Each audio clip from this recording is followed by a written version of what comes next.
Halo kawan semua. Nah, kayaknya udah lama nih kita nggak saling berjumpa di channel YouTube Bagus West. Kali ini di Bicara Bagus bareng Bro Wardiman, tentu seperti biasa. Nah, yang menarik nih Bro, ini kan sudah masuk mungkin di akhir-akhir tahun lah 2023. Sebentar lagi, Ya. tahun 2024. Ada penghasilan tambahan. Oh iya, bukan. Dan tepatnya di 2024 itu adalah tahun politik. Tahun politik itu pemilu serentak akan dilaksanakan 14 Februari menurut jadwalnya KPU. Nah, yang menarik lagi Bro, yang menyita banyak perhatian masyarakat seluruh Indonesia itu tentunya adalah pemilihan presiden. Nah, kalau Bro Wardiman sudah di dalam hatinya sudah ingin memilih, untuk saat ini ada 3 calon presiden yang menguat di publik. Pertama yaitu adalah Ganjar Pranowo, kedua itu adalah Prabowo Subianto dan Anies Baswedan. Namun yang paling mengejutkan baru-baru ini mungkin sekitar 2 minggu lalu atau seminggu lalu gitu, deklarasi cawapres dari Anies Baswedan. Ya. Jadi ya tidak disangka-sangka Bro, dalam detik-detik akhir atau detik-detik pertarungan para politisi ini, Anies Baswedan memilih Muhaimin Iskandar sebagai cawapresnya. Tapi yang sebelumnya digadang-gadang itu adalah Gerindra kan? Bukan, justru dari Demokrat. Makanya kan polemiknya di situ. Kalau kita lihat ya bahwa akhirnya Partai Demokrat kan mencabut dukungan ke Anies Baswedan, tapi koalisinya bubar. Ya, itu kita bahas benar ya, tapi maksud saya begitulah ya. Kenapa dicabut juga ya? Kan untuk kemaslahatan umat. Ya, mungkin beda, ada hati yang terlukai di situ Bro. Maksudnya ada kepentingan yang tidak sama ya dalam koalisi itu. Karena kan awalnya harapannya dari beberapa media memberitakan Agus sebagai ketua umum. Tapi memang kayaknya kalau Demokrat AHY harga mati sih kayaknya. AHY harga mati jadi cawapres dari Anies Baswedan. Dari siapapun, kayaknya siapapun. Kalau di koalisi pertama kan harusnya Anies Baswedan menjadi calon presiden. Si siapa?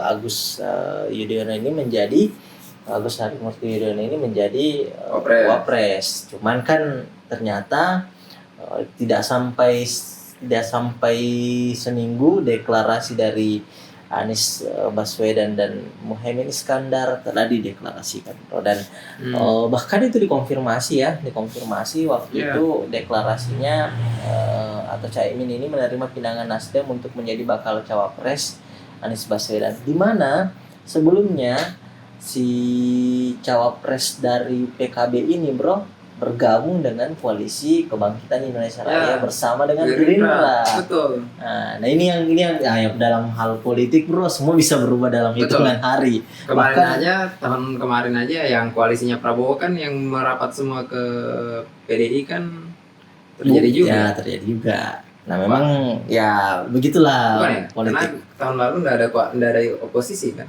Tahun lalu ada oposisi termasuk PKS dengan Demokrat. Artinya mereka tidak masuk dalam koalisi pemerintahan. Cuman ya sudahlah, mereka membentuk koalisi, ingin membentuk koalisi perubahan. Ternyata akhirnya mereka nggak jadi sama. Tapi yang menarik itu sebenarnya itu yang pas dikonfirmasi kan itu di media ya, dikonfirmasi sama Pak Ahmad Syaroni ya. Katanya sudah ada komunikasi, cuman karena tidak diangkat makanya gas aja, jalan aja, langsung gitu. Aja ditunjuk. Ya pastilah, yang sebelumnya mungkin kayak saya tiba-tiba berubah dalam hitungan. Pasti minta izin dulu kan ya. KB. Bisa jadi tidak, karena dalam beberapa sekjen Demokrat itu membuat pernyataan resmi Bro di akun Instagram bahkan media-media besar bahwa mereka merasa terkhianati dengan adanya pemilihan cawapres tanpa melibatkan tanpa melibatkan si Demokrat. Nah ini akhirnya sangat-sangat tidak membuat nyaman untuk Demokrat. Makanya malamnya bahkan sampai mantan presiden mantan Presiden Republik ini Susilo Bambang Yudhoyono menyatakan kita mencabut dukungan dari Tapi kan koalisi. itu versinya Demokrat. Iya, versi. Kalau versinya di sebelahnya katanya sudah ada jalur komunikasi yang coba dibangun sehingga, tapi memang pada dasarnya kan komunikasi itu tidak terjadi karena telepon tidak diangkat, sama dicoba komunikasi ke bawah-bawahnya juga tidak ditanggapi. Iya. Karena pasti sudah jelas nih. Sudah jelas ya. Kayaknya sudah paham nih, bilang oh kayaknya ini mau komunikasi untuk gini. Untuk intinya sih bukan ini menginformasikan ya, hanya menginformasikan, bukan mengkonfirmasi atau meminta persetujuan. Sepertinya itu karena kan sudah bulat sekali. Sudah bulat juga. Karena sudah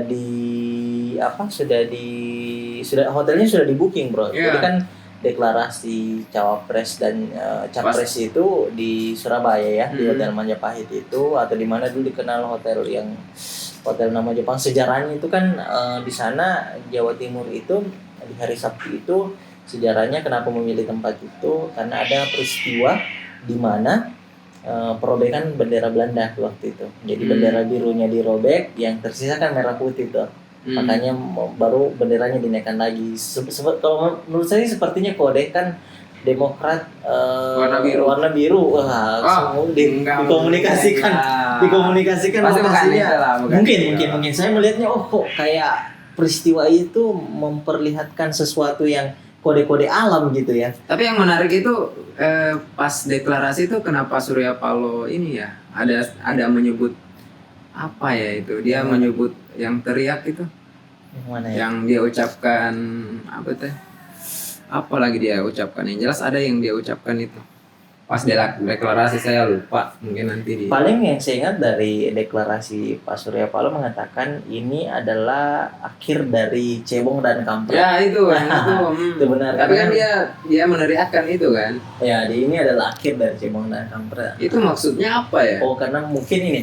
Jadi cebong dan kampret itu adalah pemilih julukan kepada pemilihan waktu Presiden Jokowi dengan kelompoknya si Pak Prabowo, di mana waktu itu ada kubu mengatakan cebong dan kampret. Kubunya Pak Jokowi namanya ini, kubunya Pak Prabowo ini. Dan itu memang sangat masif tentang membawa isu agama, ras dan suku waktu itu. Makanya kan sangat keras banget kontroversi waktu itu. Makanya mungkin salah satu ininya Pak Surya Paloh adalah mengakhiri hal itu dengan koalisi ini. Tapi kan ini katanya Muhaimin dipilih karena bukan Anies yang minta, cuman Anies mintanya ke partai silahkan memilih wakilnya siapa kan, kayak gitu kan. Sepertinya sih memang yang memilih adalah pasti Pak Surya Paloh dengan komunikasinya, karena kan Pak Gus Muhaimin juga waktu pidato deklarasi itu kan menyatakan hanya selang beberapa hari ketemu dengan Pak Surya Paloh, dikatakan mau nggak kita langsung deklarasi nih. Tapi poin pentingnya sebenarnya Caimin di mana sih? Kenapa dia bisa doping suara di mana sih? Pada akhirnya karena kan sebenarnya pasti ada key poinnya kan. Pasti harus lebih dari calon yang sebelumnya kan. Iya benar. Artinya gini, kalau kita lihat ya, mayoritas kan suara PKB itu suara NU, Nahdlatul Ulama. Nah itu besar di Jatim. Kalau dilihat dari persebaran masanya Jatim, Jawa Tengah. Nah itu adalah suara-suara mayoritas dari Nahdlatul Ulama. Bahkan mungkin seluruh Indonesia. Salah satu organisasi Islam terbesar kan yang ada di dunia. Nah yang dilihat dari situ. Cuman kan memang belum tentu PKB itu adalah pemilih benar-benar dari NU. Ya, karena kan ini beda organisasi, satu partai, ini satu ormas kan gitu. Cuman kalau kita lihat sih kita tidak melupakan sejarah, darah daging ininya kan NU itu lepasnya ya ke PKB juga kalau secara partai. Cuman nanti saya lihat sih memang tapi itu juga kan yang dibilang PR-nya kan dari Muhaimin, karena dia harus satu keluarga ini kan. Benar. Keluarganya Bapak Gus Dur kan. Apalagi kan berseteru kan, sampai saat ini masih berseteru. Nah itu isu yang lagi hangat juga kemarin Pak Gus Muhaimin bagaimana menepis isu-isu seperti itu, karena kan jaringan Gus Durian ini besar juga di Indonesia. Tapi yang interesting juga karena pada akhirnya setelah Muhaimin ceritanya yang dianggap akan meng-up suara NU NU angkat bicara tuh. Benar. Wah, nggak masuk wah. Ya, jadi Eno menyatakan kan Ya. bahwa ya politik aja, jangan bawa-bawa Bawa Nahdlatul nama Ulama NU. di situ. Karena kami tidak mendukung siapapun gitu kan, kami tidak mendukung siapapun. Takkan ada capres atau cawapres atas nama NU gitu. Ya itu sih, memang karena pengurus besar Nahdlatul Ulama kan langsung mengkonfirmasi itu tidak akan ambil bagian dalam pertarungan pemilihan presiden Pilpres 2024. Ketua PBNU Faruk Rosi atau Gus Farur mengatakan pihaknya tidak akan memihak atau bersikap netral saja untuk pemilihan 2024. Tapi ada yang interesting sih. Setelah dia deklarasi kan muncul tuh di berita. Ya. Yang terkait dengan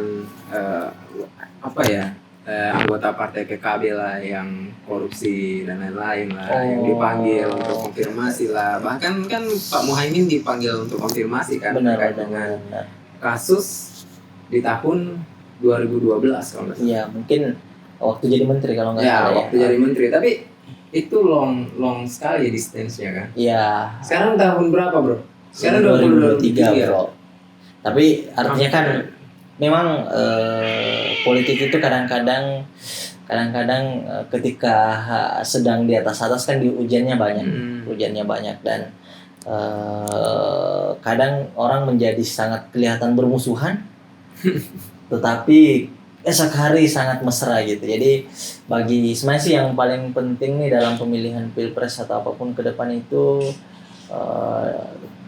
masyarakat bawah atau grassroots itu sebenarnya jangan terlalu kayak mudah terpancing membawa bahwa itu adalah kita memperjuangkan ini karena komelit itu kalau kita lihat ya bahwa memang ya kepentingannya mana akan ke situ. Kalau kita lihat kan harusnya Pak Muhaimin ini misalnya bisa jadi cawapresnya Pak Prabowo. Betul. Namun tidak berselang 3 hari karena ada koalisi Pak Prabowo ini bertambah Golkar dengan PAN. Akhirnya beralih juga ketika ditawari menjadi cawapres. Awalnya kan PKB ini kuat di koalisinya Pak Prabowo. Tapi setelah masuk koalisi yang lain, Golkar dengan PAN kan bisa saja jadinya nggak pasti. Bisa saja Golkar mengajukan dong harus cawapresnya dari Golkar, PAN juga bisa saja mengajukan. Dan itu tidak ada kepastian. Tiba-tiba mungkin datanglah kepastian itu. Ya kita sama Surya Paloh. Langsung saja, nggak akan ada kesempatan 2 kali misalnya kan gitu. Tapi menarik sih, sebenarnya sih yang menarik setelah ini adalah sebagai anak muda melihat perkembangan perpolitikan atau pemilihan capres cawapres, ya kita menunggu nih deklarasi dari Prabowo dengan Pak Ganjar Pranowo. Tapi kira-kira Sandiaga Uno masuk bursa nggak sih? Karena kan kemarin saya lihat dekat nih di Makassar, kan kita ada di Makassar. Terus di jalan masuk Makassar tuh dari Goa ada tuh besar pamfletnya Sandiaga Uno sama Pak Ganjar. Oh gitu. Iya. Jadi saya pikir udah deklarasi. Saya nggak tahu ini apakah sudah deklarasi ataukah belum atau gimana. Karena kayaknya dia calon dari P3 kan? Ya sejauh dia ketua Bapilu kan dia pindah dari Gerindra menjadi orang P3 nih. Sebenarnya sih dan koalisinya Pak Ganjar kan P3 Hanura dengan Perindo untuk saat ini ya. Nah yang jadi persoalan saat ini adalah bahwa kalau kita lihat bro, Pak Sandiaga Uno ini memang baiklah secara track record dan lain-lain, pengusaha, menteri dan lain-lain. Cuman ini kita pasti masing-masing calon Pak Prabowo dengan Pak Ganjar ini masih menghitung atau timnya masih menghitung kira-kira yang paling potensial yang mana nih. Karena ada beberapa nama yang muncul untuk cawapres yang paling top lah saat ini dari beberapa survei. Pak Ridwan Kamil, Pak Mahfud MD, termasuk Pak Sandiaga Uno dan ada beberapa nama lain bahkan Kofifa Indar Parawansa, Bu Tri Risma Maharani misalnya masuk semua tuh. Nah yang sekarang nih yang menjadi kebingungan mungkin ya, yang mana akan paling mendongkrak suara mayoritas untuk menjadi pemenang Pilpres 2024 yang sebentar lagi akan berlangsung. Kayaknya kan Pak Ganjar Pranowo kan sebagai Gubernur Jawa Tengah udah berakhir tuh September, 5 September. Sekarang kan tidak ada lagi jabatan. Pak Ridwan Kamil pun juga sekarang sudah berakhir nih. Semua sudah dilaksanakan oleh PJ Gubernur. Nah yang betul-betul punya jabatan publik saat ini yaitu Pak Sandiaga Uno karena masih menteri, Pak Erick Thohir masih menteri, Pak Prabowo masih menteri. Nah ini semua yang akan kita lihat kira-kira ke depannya kapan nih akan mendeklarasikan, karena jelas Anies dengan Muhaimin. Jadi nama disingkat tuh Amin. Ya, Anies Muhaimin. Amin. Ya, jadi kalau teriakan Anies Muhaimin, Amin. Ya, kita berharap akan benar-benar terpilih kan misalnya gitu. Ya, betul. Pendukungnya ya. Kalau kita mah melihat sekarang kira-kira nanti kita lihat visi misinya apa, kira-kira betul-betul bisa membawa, betul-betul nggak mereka bawa data untuk membawa Indonesia menjadi negara superpower atau negara makmur lah. Karena kan kalau GDP-nya masih gitu-gitu saja, kita kalah sama India, ya pasti kita akan ketinggalan. Sumber daya alam kita memang bukan kaya banyak, tapi bukan kita yang punya, belum kita yang olah. Kalau kita lihat ya, nikel, emas, apapun itu, batu bara dan lain-lain, potensi apa dan lain-lain itu besar banget, banyak sekali. Bahkan ada ya One Map Indonesia itu menyatakan bahwa nikel itu bro paling banyak di Indonesia. Karena kalau aku pikir ya, itu mungkin pembahasan terpisah. Tapi kalau aku pikir ya, kalau sumber daya alam kita banyak. Ya. Terus dari sumber mesinnya kita mungkin ya beli dong. Oke. Tapi selalu yang jadi alasan kenapa kita nggak bisa ekspansi sendiri, itu karena sumber daya manusianya kurang, kan gitu. Terus yang pintar-pintar di luar negeri itu ngapain? Nggak pulang. Aja ya, cuman kan masalahnya tuh di Bali kan banyak orang pintar kan, kenapa nggak biayain aja? Kan cuman modal berapa tahun. LPDP kan biayain. Kenapa mesti itu? Kan pada akhirnya ya ini kan ceritanya orang benar-benar menjadi nasionalis yang ingin kembali atau ingin berjuang. Makanya kita harap nih, kita kan dalam apa ya, kontestasi 5 tahunan sekali ini kan berharap 5 tahun itu ada progres yang cepat, yang bisa misalnya hutang kita sedikit demi sedikit terlunasi gitu, investasi kita benar-benar apalagi namanya berpihak kepada rakyat nih, tidak ada yang dirugikan, tidak ada apa, meskipun tanahnya dikeruk tapi dilakukan penghijauan kembali untuk adanya namanya keseimbangan alam gitu. Nah itu semua kalau pemimpinnya kan, saya yakin sih pemimpin yang baik itu akan membawa negara ini lebih baik. Kalau pemimpinnya kepentingan kelompok, pemimpinnya hanya mengejar kekuasaan, setidaknya lebih mending kepentingan pribadi daripada kepentingan kelompok. Iya, kepentingan pribadi oke lah, dia tercatat dalam sejarah mendapatkan banyak ini mungkin bisa. Tapi lagi-lagi bro, ini harus kepentingan mayoritas lah, dalam arti rakyat banyak. Ada loh 270 atau bahkan 280 juta loh warga masyarakat Indonesia yang butuh ya pemimpin yang tentu bisa membawa Indonesia lebih baik lagi dari hari ini. Mungkin Pak Jokowi sudah baik, tapi bisa lebih maju lagi gitu. Minimal masuklah 3 besar negara superpower dunia setelah Cina, Amerika, ya kita lah gitu. Indonesia kan yakin saya. Bapak kayaknya dapil mana ya? Enggak, saya nggak mencalonkan Pak. Oke ya, saya pikir Bapak calon dapil mana? Saya ini anak muda yang berharap bro negara kita lebih baik lah. Udah lama nih, udah berapa tahun? 78 tahun loh Indonesia merdeka dan masih belum sampai ke sebagai negara superpower yang bisa dikalahin sama negara-negara kecil. Betul bro, Kuba aja yang hanya jual surut misalnya. Tapi nanti jatuhnya ke ideologi lagi ya. Tapi menarik nih bro, kawan-kawan yang mengikuti, bukan polemik, yang mengikuti politik hari ini, saya berharap sih kita ikuti juga. Kawan-kawan mengajak seluruh teman-teman muda, kawan-kawan muda untuk mengikuti, setidaknya kita update lah. Kita ingin tahu sih sebenarnya nanti kita memilih di bilik suara di 14 Februari itu siapa nih yang akan kita coblos.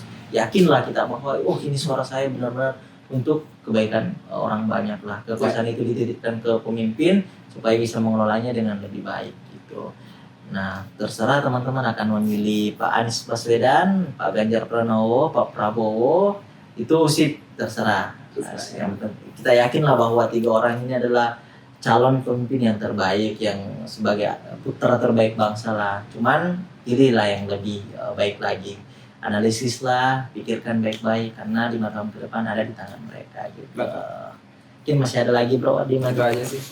Nah, karena kalau bicara partai panjang nih.